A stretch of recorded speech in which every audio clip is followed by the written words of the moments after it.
We just finished a tabletop exercise titled Operation Chem Loco. What was the scenario for this exercise? Well, essentially, it's an evolving exercise, but the way that it starts is with a train collision or a vehicle collision into a train, rather.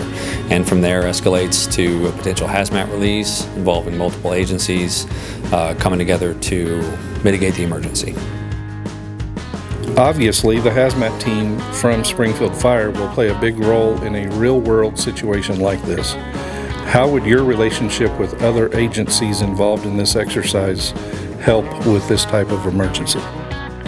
Well, those relationships are absolutely critical to success for us. Our team is highly trained and well prepared, but we can't know everything about every chemical, every mode of transportation, in every place. And so we rely heavily on local experts, subject matter experts for the transportation company or the facility involved to kind of be our supplement as it relates to what exactly we're dealing with, whether it be the product or the terrain. So this is where that starts. This is where we develop those relationships with our partners in industry and even in other public agencies, so that when we have those gray sky days, as OEM likes to say, that we already know each other, and I'm not calling somebody that I've never spoken to before, and we have established a relationship.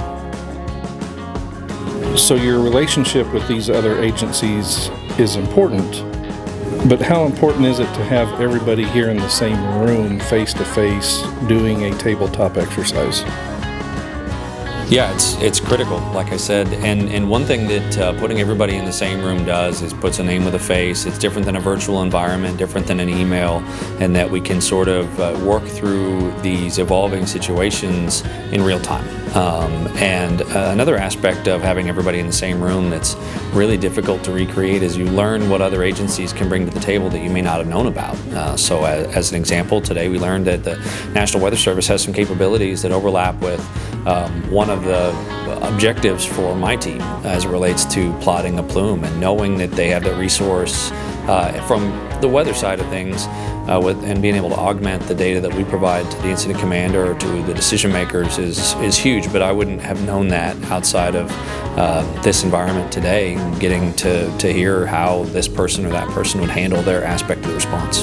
Has your hazmat team ever responded to a situation involving the railroad? Yeah, we've responded to several actually over the last several years. A few come to mind.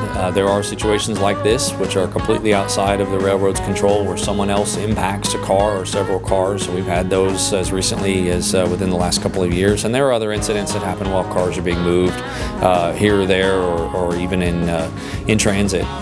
But I think the hallmark of our relationship with this particular partner is that for each incident that's occurred, they have been quick, capable, and reliable. So they're there with us. We work through these incidents together. And that's what we stressed today during the exercise, that we're not there to take over and tell everybody how they're going to run their equipment and their scene.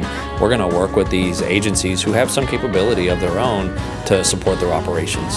So that's how our responses have gone in the past too. Anytime we've worked with railroad and frankly other industrial partners, we're truly partners in the response.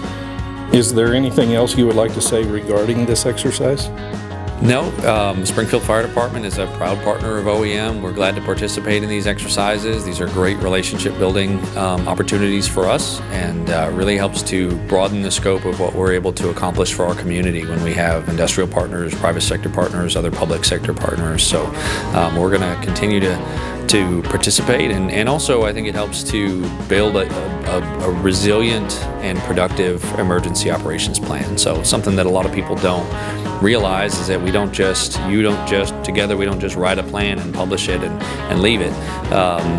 These exercises and real world scenarios test those plans, and then we take that feedback and we come back to the table and we evaluate how those plans need to be modified or updated so that they're useful, not just a piece of paper, but something that we can put into play when on those gray sky days. So that's, to me, is an absolutely critical function of exercising the plan, is to test the plan and then revise the plan from there. So that's really all I have to say about it. We're just glad to participate.